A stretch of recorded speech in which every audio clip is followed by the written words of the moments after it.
Sa kasalukuyang laban sa pagitan ni Gojo at Sukuna, nakita natin si Kashimo na isang sorcerer na nakilala natin sa Fallen Games na ipinapalong sa lahat na kung matalo si Gojo ay siya ang unang susunod para lumaban.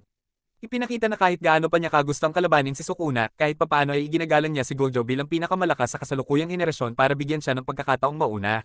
Sa buong laban, sinabi ni Kashimo sa lahat na ang kanilang nakikita ay isang laban sa pagitan ng dalawang pinakamalakas kung saan hindi sila makukontento sa pagtanda at pagkamatay nang hindi nga susubok ang kanilang limitasyon. Sa pamamagitan nito ay nagawang mamatay ni Gojo ng may kasiyahan, ngunit sa kabilang buhay ay binanggit niya kung gaano siya naaawa kay Sukuna na walang sino mang tunay na sumubok sa kanya. Isang pakiramdam na dapat alam na alam din ni Kashimo dahil siya mismo ay namatay sa katandaan na walang sino man sa kanyang kapanahunan na talagang nakapantay sa kanya.